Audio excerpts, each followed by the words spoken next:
First of all, Emma, thank you for bringing this movie to my attention because it was fantastic. And Haley and Sean, thank you for joining me. Writing with Fire. You got Haley, you produced Writing with Fire, and Sean says you produced I Love My Dad, and probably what's going to be one of our top 5 movies of the year, Dinner in America. So thank you for that. And then now you got another banger with Our American Family. So thanks for joining me. Oh, thank you. Thanks for having us. Thank you so much for having us. And just not to take away from Rintu Thomas and Shushmit Ghosh, I was an executive producer on Writing with Fire, and I want to make sure like they don't think I'm like, hey, I was your producer, because they are so amazing that just lifting them a little. So thank you for watching that and supporting them. Yeah, I think that for anyone listening, Writing with Fire, I think is probably should be required viewing for anyone getting into journalism, because it's very great look at how that should be, I think. But we're here to talk about Our American Family. I guess first thing I want to get into, since you both have some documentaries under your belt, what do you feel is, because with Our American Family, it's real personal. Haley, I've heard an interview with you on how you got started with this and you became real close to the family. So what are some, I guess, what are the ethics of doing a documentary such as this when you're so close to the people that you're working with? Like, for instance, for anyone that doesn't know, Our American Family is about drug addiction. Like, if you're there with the camera and someone's shooting up, do you document it? Do you smack the needle out of their hand, or how does that work with you guys? It's a really good question. I mean, from the very beginning, we made it clear to the family that we were not going to cover any drug use, that if Nicole relapsed or if anybody was struggling in the family, our focus wasn't to glamorize or sensationalize addiction. And the family, we were all on the same page. Nicole always said that she wanted to show the nitty-gritty of addiction, but she didn't mean drugs and needles. Like, she meant, what does it look like for a family to go through a hard struggle and have the hope and the fight to want to recover? Yeah. The one, I guess one of the lines that stood out to me was the stepdad, Brian, is that his name? Yes. The stepdad was comparing it to cancer, and says it's not like cancer. And as I'm watching, I'm thinking, well, yeah, they don't have a bunch of specialists that you can go to for cancer, and people don't they don't bemoan you for having cancer. Addiction's a tough process. And you have a thing at the beginning that says there's places to get help, but I've tried to get help from some friends with addiction, and that can be expensive, which I think you also point out very well at the end when you show the people in the streets. As Nicole, she's very lucky, but the people, her support system, as great as it is, they're not experts in this field, and that they can help people. Everybody's really honest that we're not experts in this space. This is showing a family's human story. We have partnered with the Heron Project. They scholarship people into recovery so that any viewer who sees the film and wants to get help can actually call the Heron Project and get guided to figure out what support might be needed. So we are thinking about the same thing that you're thinking about. What happens when someone doesn't have the means to get the same type of treatment? We're trying to also pick open those same questions. What does it look like for somebody who's in our city that even feels uncomfortable, frankly, that they're going to a hospital, going to an ER, like wondering if they'll feel like if they'll be criminalized, So you're right. There are so many, these are some of the reasons why we need to talk about a film like this. We need to say, this is what it looks like. We need to say, how can we shift the conversation? This isn't a passing thing. People need help. They need support. What are we going to do in this country to change it? So hopefully, people will come, and whether or not they can access support in this moment, they'll have a number that they can call from us. But besides that, hopefully it'll start by them feeling less alone, or them just even being able to say, wait a minute, I connect with this. Maybe I have an issue. Yeah, I love how open the whole family was. In fact, I just wanted to hug them and hang out with them all the whole time. And it's not easy because like these people are flawed, but we all are. But we don't all have cameras on us all the time. So I think definitely kudos to the whole family for being a part of this. So what? Yeah, I think they Sorry, were go ahead. incredibly brave and vulnerable, and I think that's really the power of this film is them being willing to let us into the, I guess, the emotional fallout of recovery and early recovery, because it's the when you enter recovery, that's not necessarily when the battle ends. It's just a new battle begins, and they allowed us into their world as that was happening. Yeah. Do you guys do you have any history with addiction or any personal struggles or anything that may have led you to this that you wouldn't have gotten here otherwise? No, I think like anybody else, like I know people that have struggled with addiction. I don't think there's a single person in our country who doesn't know someone Yeah, who good point. either hasn't struggled or is struggling currently. But really for me, I know Haley has a kind of different story of how she got into this, but for me it was meeting these people who were willing to tell this story of what was happening to them, and were just so immediate, because the trust that Haley had built with them were so immediately open. You don't get opportunities like that very often, and it's also an opportunity, you know, into a different world. That's, I guess, what's so powerful about documentary filmmaking, is that you get to embed in a different world and experience different people's lives, and then bring elements of that story to an audience who can hopefully then, you know, learn from it and experience it. So that really was ultimately what drove me to this. Yeah, and for me, I mean, I have a cousin who's raising her son because his father had passed away from an opioid overdose. And besides that, you know, I have a lot of people that I know, best friends that have struggled. Um, but really, for us, this was about the family sharing this story. It wasn't us. I mean, we're lucky that we have a team that has different experiences, both personal, family members, that were touched by addiction, not because it's lucky to be touched by addiction, but because it's lucky to have a really well-rounded thought and approach when creating a film about a family. Because some people are going to feel like Brian, who's the stepfather who came in, didn't struggle with addiction. And at the beginning of this film, he was wondering, like, is this laziness? Like, is this really a disease? Like, what's going on here? And then we have Steven, who was touched by a sibling's addiction, but, you know, he didn't struggle, but he had to act perfect all the time. And then we see Nicole and Chris, who struggled in a different way. So I think our team was able to pull from experiences and family relationships that we had, but really our whole goal was to put this family front and center and make sure that their heart came across and that they were humanized in the most beautiful way. Yeah, I think you put, actually that was going to be my next question, because you know, a lesser version of this movie would just basically be poverty porn or addiction porn, and you guys didn't do that. You really had their characters shine through. They had their tough moments, but this isn't what I would call a bummer to watch. It's certainly hopeful, and it's certainly but it doesn't shy away from the horrors and the problems that come with addiction. So I guess what was your process going into that as far as putting it together in such a way?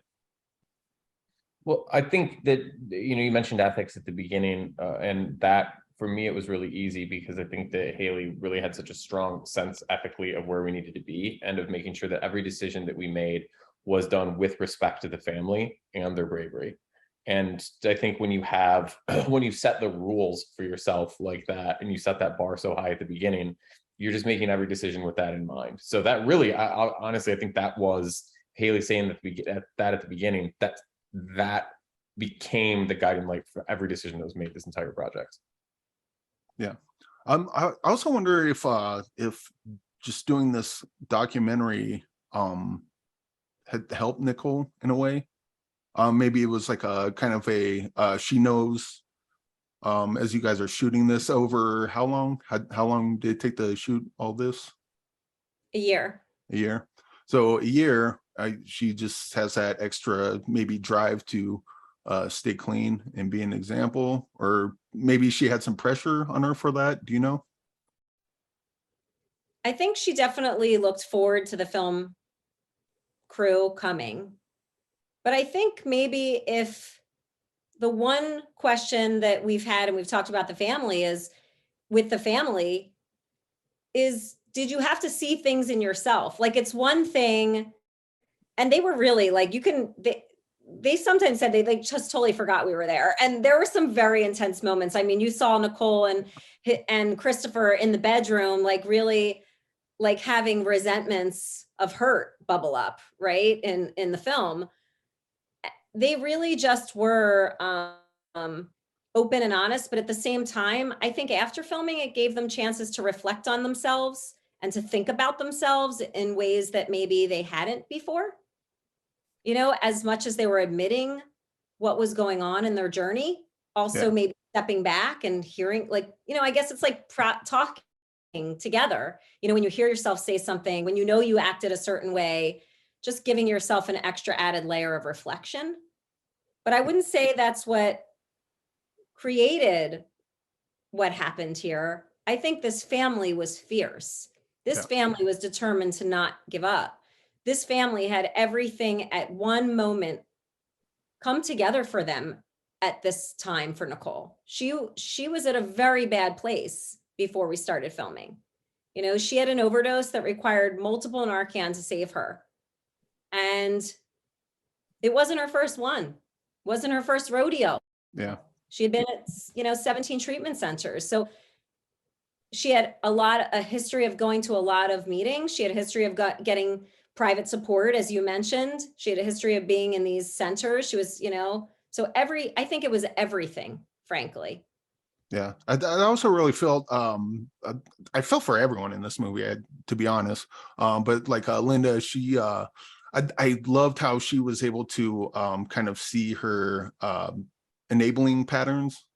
And I mean, that's kind of part of growth, isn't it? Or fixing the problem, just realizing the problem. And I think, you know, despite some stumbles, I think this family was really good at, after a while, kind of spotlighting their own faults and then working on them, which beyond the whole addiction thing, I think that's just an important day-to-day thing to learn. Yeah, it's also really hard. Yeah. Yeah. Except for me, I'm perfect, but kidding. But anywho, I guess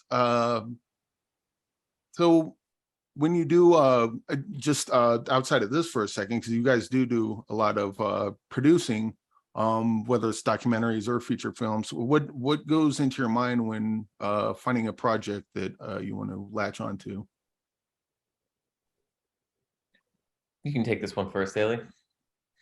All right. I mean, for me, I think one of the biggest things that I look for is, you know, how is this going to impact our next generation? You know, asking the question, is this an important conversation that needs to be started? Is this a moment of connection that's important for our world? Is this exposing people to something they're not used to be exposed to? You know, so really just thinking in the simplest way, you know, all of those questions. And if it's not that, are we going to bring a little bit of joy to the world? You know, are people going to belly laugh here? You know, are people going to feel inspired here? So I think everything, I guess, in story comes down to heart. How can you touch people and just be connected and spread love? Hard to argue with that. Also, I got my co-host Bruce does a what's in the box segment. So we have filmmakers, listeners, everyone just puts a movie in the box that maybe they feel is underseen, that they would like people to see, and Bruce will pick a movie out of the box and we'll watch it for that week. Do one of you two have a movie to put in the box? I've got one. So you mentioned that you like Dinner in America. Have you seen Adam Raymeyer's first film, The Bunny Game? No, I haven't. Put it in the box. Real quick, since you brought it up, where can someone find that? Because I know we have a lot of listeners that love Dinner in America that would just jump at that. It's anywhere that you rent movies. So Okay. whether rent or buy, it's Apple TV, Bruce, Amazon. bunny game in the box. Yeah. And then, Yeah. oh, go ahead. I guess for me, there's a film that's coming out that's also in the addiction space called Anonymous Sister. It's a really beautiful, heartfelt film with the director's Jamie Boyle. So I think I would add that to the box too. Awesome. And I want to close with Haley. I found out just last night that you do children's books. So I would like you to spend the rest of the interview talking about the remaining of the interview to talk about your children's books and where someone could find them. Oh my gosh. That's so sweet. Well, wait a minute. Okay, well, I've got one of them right here, way past worried. It's funny because I actually, when I write children's books, I'm writing about those same emotional underpinnings, things that would kind of stop kids or families from finding like their best selves. So I have this whole series of books. It's, called the Great Big Feeling series. And it's these kids who are bumped up with little things that are just happening about their day. And they get a big feeling, whether it's like mad or jealous or lonely. And it's really about like seeing another character kind of go through that and figure out how to feel differently by the end of the book. How can they handle and manage these great big feelings that they have? Well, that's great. And they're really great. They really resonate with kids. We did for my son's first grade classroom last year. They read one of Haley's books and the class absolutely loved it. So I can't recommend them more. Well, let me know if you ever come to Colorado Springs to do a reading and book signing, because I will be there. But well, I could come. We can talk offline for sure. And Sean, the other thing we have to put in the box is Sean's horror film. what is that? Called We Need to Do Something. So you can find that one everywhere you can rent movies, which is where Our American Family will be also. And then We Need to Do Something is also on Hulu. Awesome. We will definitely check all those out. And thank you, Haley. Thank you, Sean. You guys are just, you guys just keep making bangers. So keep it up. You guys do great work. And thanks for coming on the show. Thanks for having us. All right. And thank you again, Emma.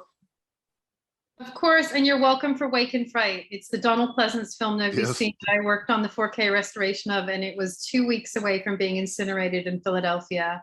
It was opened in a snowstorm. Ted Kotcheff, who did First Blood, he lost the company went bankrupt. He nearly lost the last print of the film, and then it was restored, and it was one of 2 films to ever go to Cannes Film Festival twice. Yeah, Bruce's eyes lit up once they told him Wake and Fright. He's like, yes, yes. Quickly, the Martin Scorsese story is basically for his premiere in 1972, there was this annoying man behind him talking during the whole screen, like, I can't believe he's going there. I can't believe he's doing this. And he left in the Palais and he spoke to the head of the festival and he's like, who was that annoying bloke behind me?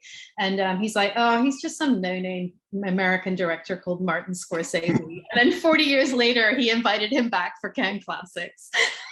Wait, is he the guy that doesn't like superhero movies? Fuck that guy. Exactly. That's weird. Isn't that hilarious? And also there's a kangaroo hunting scene in the film. Basically, it's deliverance in the Australian outback. Nick Cave calls it the most terrifying Australian film in existence.